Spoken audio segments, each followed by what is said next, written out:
Manaki whenua, manaki tangata, haere whakamua. Care for the land, care for the people, go forward.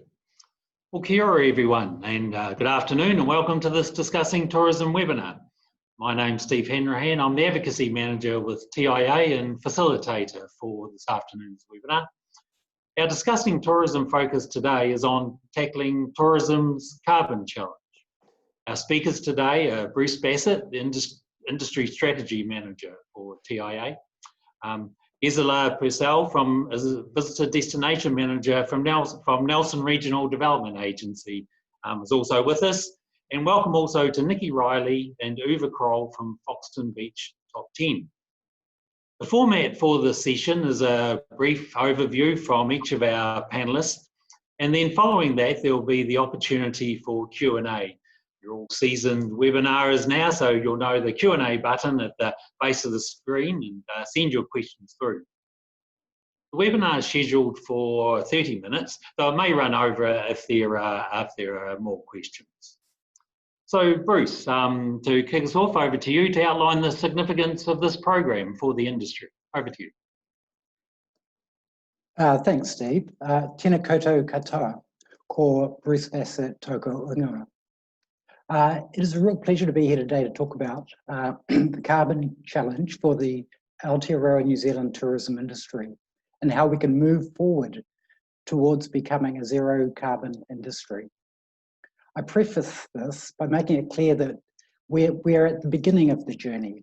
We're getting started and we're continually looking to put in place and use the tools, knowledge and policies available to assist us to tackle this challenge.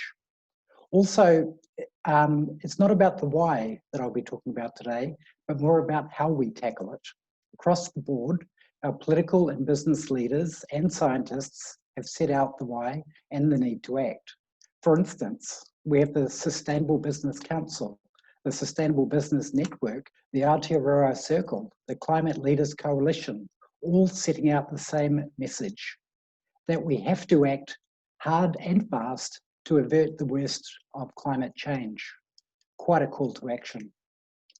Globally, a key step in tackling the climate change causing emissions was the treaty that came from the meeting in Paris in 2015.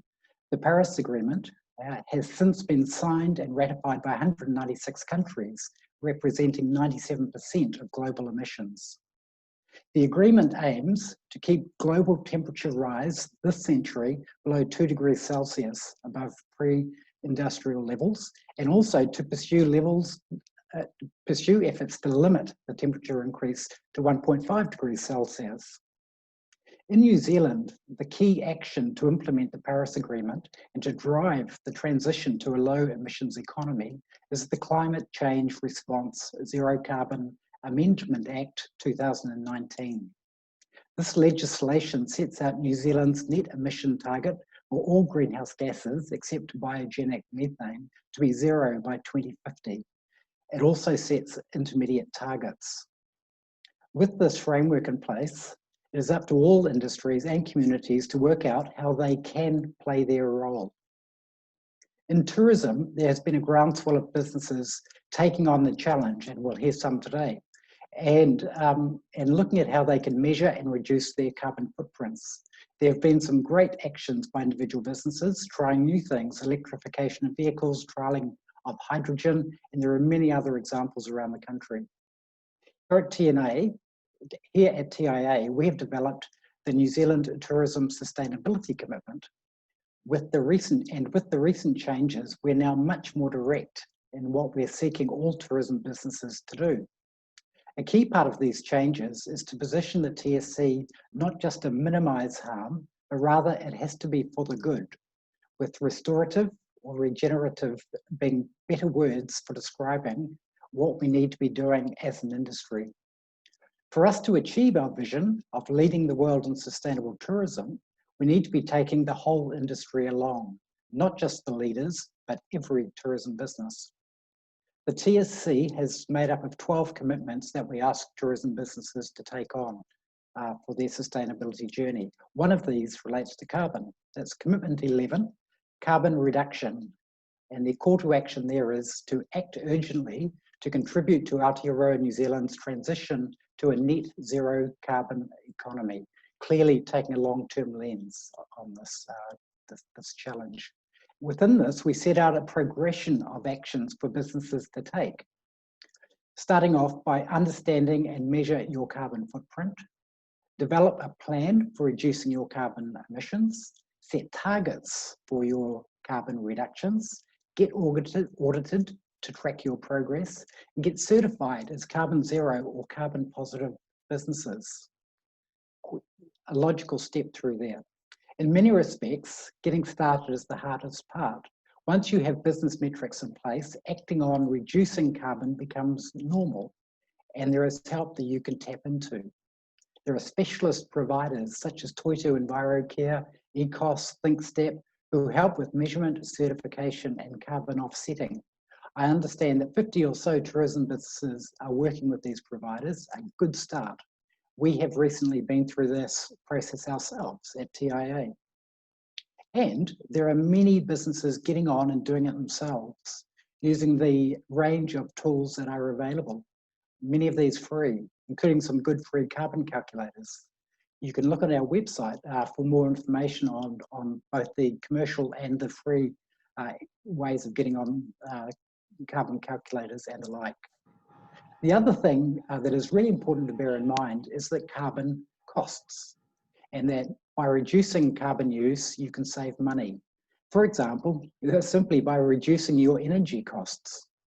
Certainly some alternatives are more expensive, but this will likely change over time. And your carbon reduction journey can be part of the story of your business. Don't just think of costs, but consider the benefits also. More broadly, we think that the balanced scorecard approach for the TSC and its 12 commitments provides a really sound framework for running a great business. And with carbon being one of those, it can be really integrated into your overall, the way you run your business. The principle of the tourism sustainability commitment is that for the tourism industry to become sustainable, all operators in the industry have to themselves be sustainable. This is certainly true for carbon reduction, so we all have a role to play. We're also really aware that there's more to carbon reduction than individual tourism operators can tackle themselves, especially small businesses. This makes it important that the wider system is supportive and enabling of action, and there are many aspects to this. The role of government is really important. There are many agencies involved, with the Ministry for the Environment the lead policy agency.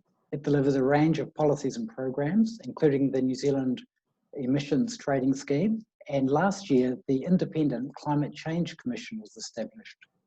Across government, there are a wide range of resources to tap into, and a number of science projects are underway to build the knowledge base. A really useful development that emerged earlier this year was a Statistics New Zealand measure of New Zealand's greenhouse gas emissions by industry and households. Notably, this included tourism for the first time. What this shows is that while New Zealand's overall greenhouse gas emissions fell by 1.1% between 2007 and 2018, tourism emissions increased by 16.3%. While this is less than industry growth over the period, it highlights the challenge ahead of us. Of total tourism emissions in 2018, 65% are in the air transport category. Overall, tourism makes up 7.4% of New Zealand's total greenhouse gas emissions. It's really great having these metrics in place.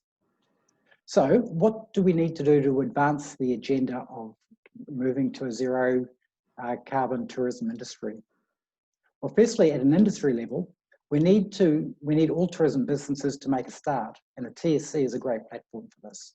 We need to carve out areas where collaboration will make a difference, and that's really important when we're looking at a range of our commitments.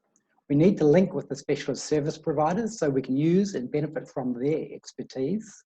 We need to work with government to make sure its efforts work well for tourism, and in this, we need to get involved. We need research and innovation to fill the gaps on critical things that we don't know. For instance, what will the economics of a decarbonised tourism industry look like? How can we more sharply measure carbon emissions, especially within the context of national accounts, to allow international benchmarking? How do we address the biggest issues we face, that of aviation? What technologies can support a step change in carbon use? And how does carbon offsetting work in practice, and how can this be optimized? There's lots of questions there that we need to be working on over time.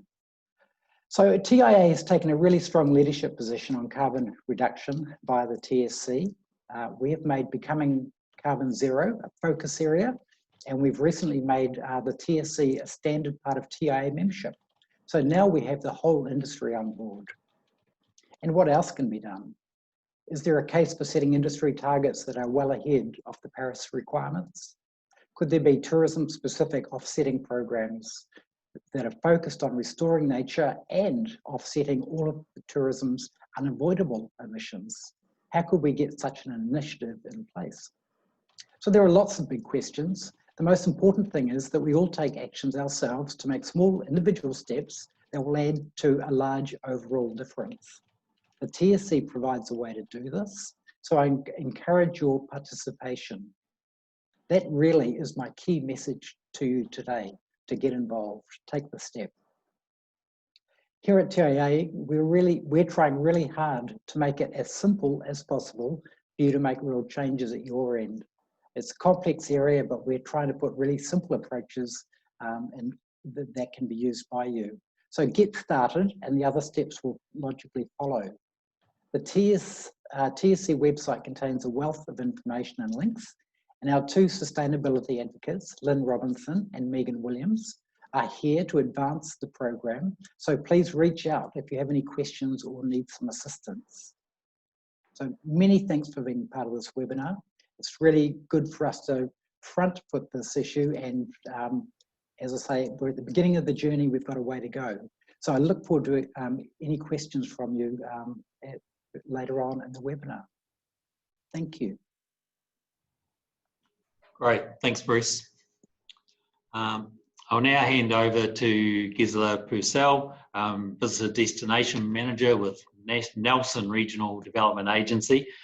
Gisela is going to tell us about what the region is doing in the carbon reduction space. Over to you, Gisela.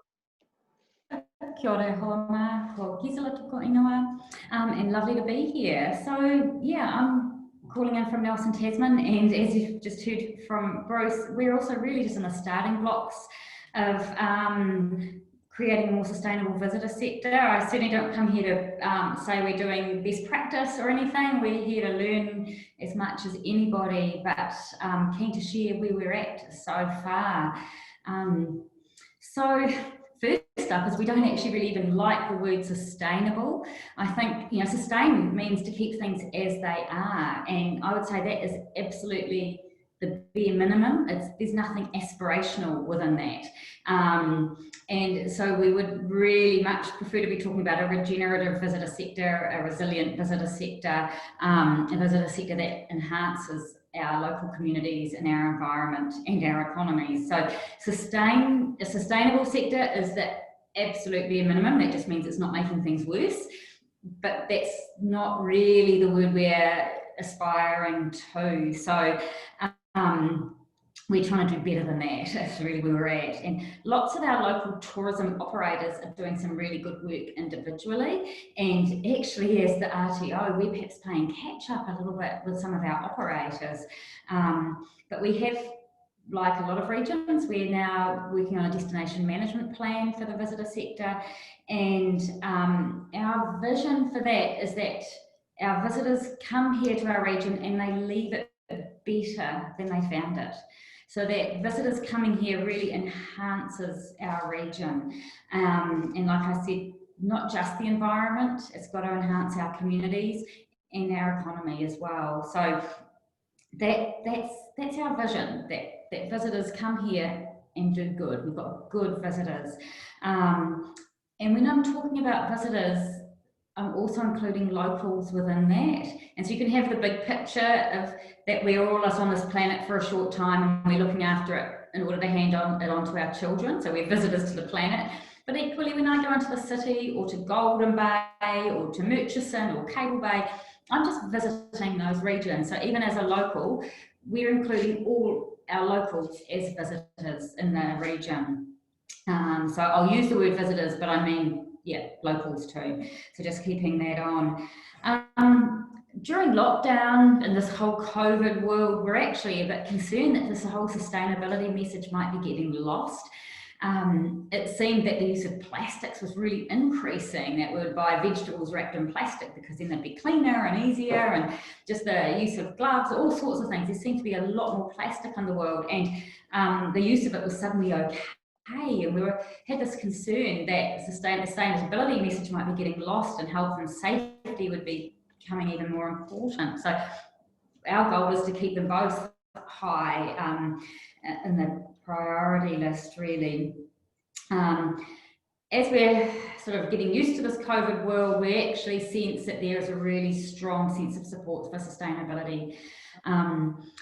Towards the end of lockdown, we surveyed our local consumers, and one of the questions we asked them was about the visitor sector, because we have been feeling a bit of pressure on the social licence pre-COVID. You know, were there too many people at the beaches, too much? Were locals comfortable with the level of the visitor sector? And we're all aware of that pushback, but we got really, I was actually pleasantly surprised in this consumer survey how much support there was from our local community for the visitor sector. And there was a lot of support for us to be looking into low carbon travel and light holidays and that sort of thing. So that really endorsed the way we were thinking pre-COVID, and that is steering our work we're doing now. We also did a survey of all our local tourism operators to try to get a good sense of what they're doing. And a lot of tourism operators are doing really good stuff. And the tourism business is enabling them to do a lot of work to support the local wildlife, the native plants, to be supporting community groups, taking volunteers on their boats into the national park, all that kind of thing. So a lot of tourism operators are doing really, really good work, and they're so passionate about the environment, but we're not telling those stories particularly well. So that research told us two things. One is we've got to get better at collating and sharing these stories, but it also told us that these stories are quite complex and not always easy to understand. And is planting a few trees really good? And does that really offset what you're doing? And that's where the carbon zero certification message came in, that one of the key benefits of getting carbon zero certified is that it's a very clear message that's very easy for everybody to understand, for consumers and people looking at where they're going to have their holidays. So that steered us then on the path of saying we really would love to encourage as many local businesses as possible to get themselves carbon zero certified. Even if they're already doing really good stuff, this telling that message is a big, important part of our whole communication. So during lockdown, it was really encouraging that several local businesses got some wage subsidy, they didn't have a whole lot of work to do. They used that time to get themselves carbon zero certified, and some even got themselves carbon positive certified. And that was really encouraging to see. It was their vote of confidence in the future of their industry, I guess. And it also sort of indicated what they thought future visitors might value as well, that this, future visitors from New Zealand and overseas will be putting more and more emphasis, we believe, on being good visitors and supporting good businesses. So let's prove that we're good businesses, because we know we are. We just need to be able to demonstrate that. So it was really encouraging to see several businesses going down that path. Since then, we have run some workshops. We were going to be face-to-face, but they ended up being Zoom workshops with ECOS to encourage more businesses to get carbon zero certified. And the feedback, the consistent feedback we've had from businesses who've gone down that path is that it was easier than they thought it would be. It was cheaper than they thought it would be. And actually, it's often saved them money. So most businesses are doing it for really good reasons, because they do care about the environment. They want to look after the very reason that people are coming to visit us. but there are a whole lot of other flow-on effects that were really beneficial. So that's been really encouraging, and that these companies like Toitu and Ecos, they make it pretty easy, and they do walk you through it, and it's not as expensive as people think it's going to be. That's my resounding feedback from talking to local companies. It does take a bit of time, but not too much. So that's been really encouraging, and we've got more and more businesses going down that path. I've got to admit, we've had a little bit of pushback. Is it just greenwashing? Does it mean that businesses can carry on with, I'll say, bad behaviour, but then just buy their way out of it and carry on doing this? But I would disagree with that argument. I'd say that these businesses are measuring their carbon output, they know what it is, and they're audited every year that they've got to reduce that carbon output. So I strongly believe it's not greenwashing, and it's the last thing we want to be seen to be doing as a region or as a country. I think we've got to be authentic behind this. So we are really going down that path of getting as many businesses carbon zero or carbon positive certified. But that's still only a part of the puzzle. So we've got lots of good operators. And we seem to have a lot of quite low carbon activities in the region: hiking, kayaking, cycling. That's all good stuff. That's what you come here to do. So there's a natural fit. Where we struggle as a region is then connecting up these activities, or even getting people here to our region. Public transport isn't particularly good, and that's even got a little bit worse post our COVID lockdown. So that's one of our challenges that we're trying to find ways to overcome. So how can people get here on public transport? How can people get between activities from the Abel Tasman National Park to Nelson City, to Golden Bay, to Motueka, to Murchison? How do they get to these regions in a low carbon way? And we've got some gaps there. We're doing some work on visitor flows at the moment to see how can our tourism operators cooperate and work together. Where do we need more public transport?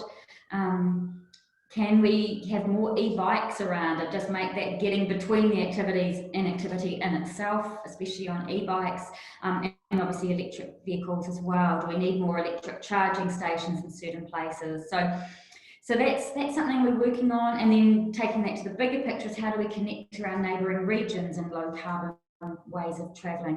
So looking at Marlborough and the West Coast, and how can people connect up their whole holidays. We are a country where people come and do itineraries. We don't just sit on a beach and stay in one place. Even New Zealanders tend to travel as they're exploring New Zealand, and it's what we're encouraging. So that's our challenge, I think, or our bigger challenge is to connect up the activities in the regions in a low carbon way. But other things we're doing in the region as a whole is really wanting to reduce plastic use. So single-use plastic, if we could have none of that in the national parks, that would be great, so that no tourism operators are selling water in single-use bottles and that kind of thing. Absolutely looking to get rid of all single-use coffee cups. There are lots of schemes in the region so that even if you haven't got your own cup, they make it really easy to use a washable cup. Lots of water bottle refilling stations, electric car charging stations, cycle paths where we need them. All those kinds of things are happening at a much broader regional level. So at different levels, we've got different things happening. And I think ultimately we want our visitors to slow down. And, there's been a whole slow food movement, and I think a whole slow travel movement is a way to go as well, that you can really explore more and care more as you travel slowly through the regions and through the country. And if we've got time, I'd love to just show a video that one of our local operators did create. He was actually the first tourism business in the region to get Carbon Zero certified. And this is a video they made. This is Brenton Auburn in the Abel Tasman National Park. So hopefully this will play okay. It might be a little bit stilted, but bear with me, it's just 2 minutes. Kia ora, my name is Brendan Elborn, and my family have owned and operated a business in the Abel Tasman National Park for over 20 years now. We have a water taxi company, and we do kayaking trips into the national park. We also have accommodation, a cafe, and a general store. We are passionate about sustainability, and we're passionate about the Able Tasman National Park. It's where we live, it's where we work. We genuinely want our visitors to have a fantastic experience there. Part of them having a fantastic experience is the place, the ecology, the biodiversity being phenomenal, and so we want it to be phenomenal. It makes logical sense that we would be trying to limit our environmental footprint as much as possible. So we've been working on reducing our carbon emissions for many years. Last year alone, we reduced our emissions by over 10%. We've achieved this through sustainability initiatives like energy efficiency in buildings, water taxi outboard servicing, fuel efficiency, state-of-the-art wastewater treatment systems. And this is just the beginning of the journey for us. Today, we're proud to announce that we've offset the remainder of our emissions by investing in the Urowhenua Native Forestry Project in Golden Bay. This makes us certified zero carbon with ECOS.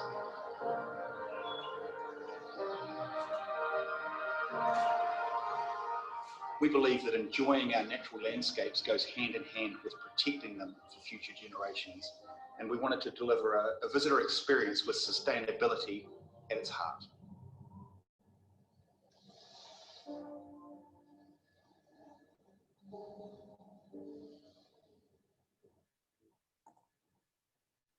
Okay, so thanks very much. Kia ora. Great.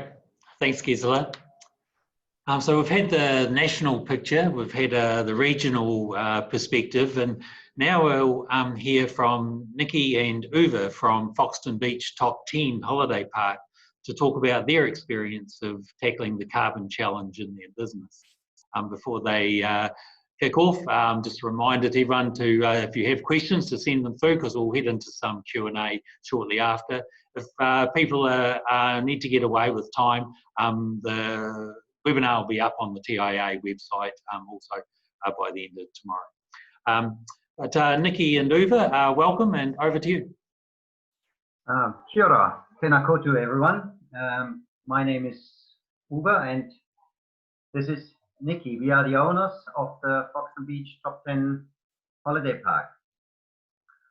Collectively, we have been in the industry for over 35 years and have watched it grow and change. We took over the Foxton Beach business 7 years ago. It was a council-run holiday park. We always had a vision to turn it into the best holiday park on the west coast of the North Island. 3 years ago, we were welcomed to be part of the Top 10 Holiday Park group, and my role is to do the physical developments, the planning, the building of the park assets. Nikki's role in the business is the planning part and the marketing of the park.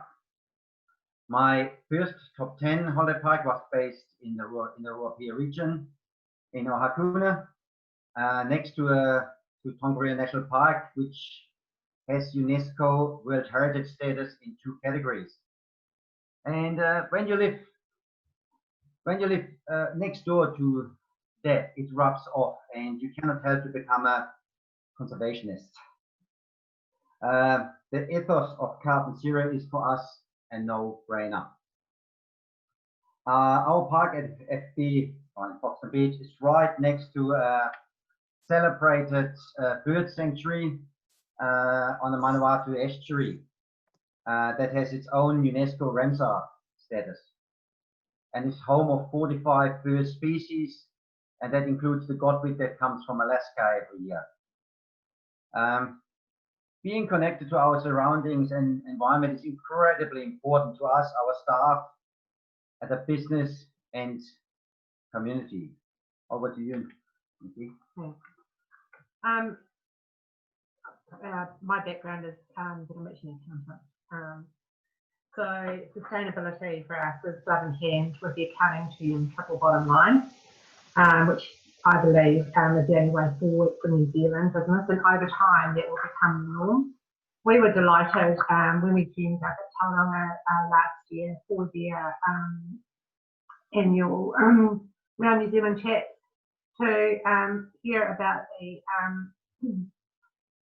sustainable tourism model, and they've basically taken the triple bottom line framework and turned it into practical terms, so the visitor industry can actually achieve economic, financial, and environment stability through resilience and investment in our businesses and greater productivity, using resources and taking care of what resources we actually do use. So the social aspect of achieving visitor sustainability is largely due to COVID being taken care of it for us, because we're now currently 100% New Zealand visitor base, so naturally the carbon by air travel has reduced dramatically. And I know they said, I think in the figures earlier, they talked about 7.5%. I'm sure that has changed a wee bit, just a little bit lately.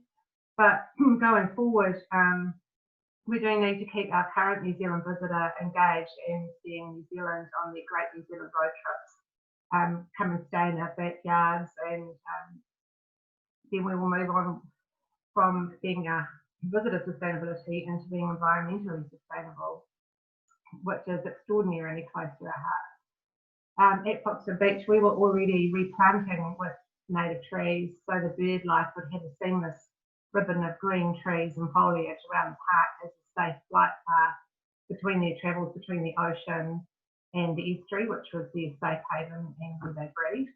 And we are continually working on pest control. But we really did need to make this more practical in our day-to-day business. The commercial incentive behind Carbon Zero was a light bulb moment from the tourism meeting last year for us. Finding ways to keep the price of our services that we provide up. We're not keen discounters at the park, especially when you're talking to the New Zealand market, who's quite price sensitive. So when you explain to them that you are a Carbon Zero business who pays your team a living wage, it is a really powerful two phrases in a sentence. And it really does change the type of conversation you have with your guests who might be price sensitive. They think about that, they take that on board, and 9 times out of 10 with that challenging customer, you will get a booking, and they often stay more than 1 day, which is the real trick. And the conversation ends in a positive manner. Foxton Beach Top 10 had already committed to the TIA's drive for sustainable tourism, and I know nothing's got on that, but it's the one we've got at the moment, and yes, we can do better on that. I'm looking forward to hearing what will come out of that at a regional destination level and on the national level. So yes, we're looking more to restoring nature and eliminating waste. We left the presentation in Tauranga after listening to Go Rentals and Tweetu, which was our carbon-based zero certifier, feeling really inspired. It's not a tick in the box for us. This is how we do business. Okay. As you heard, we come from Ruapehu, and when you do live next to such a pristine environment, it does rub off. And when we came to this environment, it was into a community that wasn't so engaged with their environment. But the Honolulu District Council that we work with closely is now actively engaged in the reserves and parks becoming part of the Green Flag movement, which it all dovetails in together. So we've got this Carbon Zero, which we'll talk about the practicalities of that, and yes, I agree, it was easier than we thought. Yes, it was. Yeah, we thought it was, quite easy. All right, you want me to carry on with the... So I was actually leading the charge in collecting the paperwork, and that's probably one of the more challenging things when, like I do, I rather like to plan my next buildings, my next swimming pool, you name it. But at the end, it was easier than I thought it was actually. So it was just delivering some past invoices, and many of you in the tourism industry, you've got accounts with many suppliers, and it was actually really simple to get all the data from them. You collected them, you put them in a spreadsheet, and it was actually a really, really interesting exercise, because it made us probably the first time to really, really look in absolute depth into our business, all aspects of it. And I think one part I need to really single out was when we went through this, and we did recycle before we joined Carbon Zero a long time, and we thought we do really well. But what we found out was that our recycle guy just tipped all the glass into the rubbish, and you can imagine the tonnage of glass. It's quite expensive, and we go through a lot of glass in summer. So alone finding a supplier that is actually recycles our glass reduced our waste by half. We got the money back for spending on Carbon Zero in our first year. What a great result that was.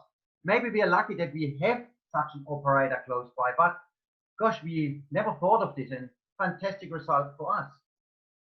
So the whole process took around 5 to 6 weeks. How many hours a week? Probably I worked 3-4 hours a week. 3-4 hours a week to collect all of those things. Have to say I was just building units at that time, so it was a bit of a challenge, but it's okay. I have to admit that we engaged, our Carbon Zero main drivers were gas, were power, were waste, the air travel. What else did I forget, Nicole? And petrol, diesel, and yeah, it was rather easy to collect all of this. David, would you like to carry on, Nicole? Okay. So the questions that our certifier, I know there's several in the market, but we use 22 for example, asked us about the business, actually really helped us engage with the different cost drivers. So when we're looking at our power company, we had a really good look at why our power company was not actually zero certified. And we looked at electricity, which was one of the Carbon Zero certified providers. And so that's actually led to other initiatives we're involved with in business, to actually discussion with our power company, and they now are looking to engage somebody solely to be the Carbon Zero person, the driver for their team to get decarbonized. They're looking to do that themselves, to go through that. So that's been a really positive outcome for us, is that we started talking to other businesses and then taking it on board. And I know there's one of the other participants out there, which is Monica Wonderland, and with their new general manager Mike Smith, who we know from Rural. They're also looking at taking their business down the path. So it might be a thin end of the wedge, but it is starting to really get a movement and a momentum, and it's good business practice, I think, to look after our environment, our staff, and our community, and we need to be good neighbours to our bird sanctuary, which is literally just across the paddock. It's right there. We're so fortunate. In a lot of places, a lot of our tourism businesses in New Zealand really are right next to these pristine places, special places in the world. And I agree that we should be at the forefront and leading the world. We might have a very small 10% carbon emissions compared to the rest of the world, but we lead the world in other ways. We work together as a team with our COVID, like can we not work together as a team in the tourism industry and take our message forward overseas, that we can be not just sustainable, but really the way to be, so that we what's your tagline? You wrote in Shannon Peak, it was quite what it was. So yeah, why not 100% pure New Zealand and 100% pure and zero carbon? What a great tagline that would be. And if to imagine that we as tourism businesses in New Zealand, it would be an achievable goal, and it would be very easy to be a world leader in this category. For the operators who are thinking of doing it, just do it. I believe it's worthwhile. It's as a business, and as a business, it doesn't matter how big you are. Sometimes you just have to do the right thing. And this is the right thing for us and for the future, and for the future of our tourism children, everything. And anything to add, Nicole? What do you reckon? Yeah, but Thanks thank very you. much for the opportunity, guys. Thank you. Great, thanks Nikki and Uwe. Great insight into how you're managing it and great things you're doing in your business.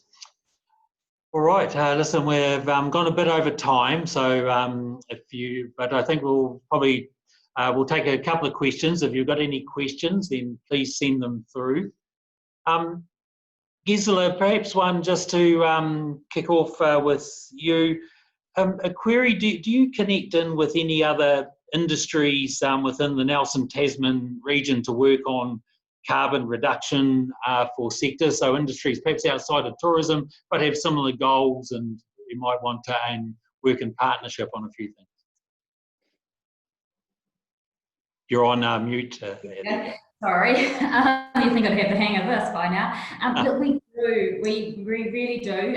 The food and beverage industry is probably the first one that comes to mind, and we've got some really wonderful operators in the region, probably leading the way is the Chia Sisters, you may or may not have heard of, producing really healthy drinks in a solar-powered factory here in Nelson, and doing a lot of social sustainability work as well. So that's a very logical industry for us to connect in with, and that is, but we're really keen to work together with every industry. That's the beauty and the challenge of the tourism sector, I guess, is that you touch on a lot of different industries in the region, and yeah, ultimately we would like to work more closely with more, but the food and beverage sector is where we've started.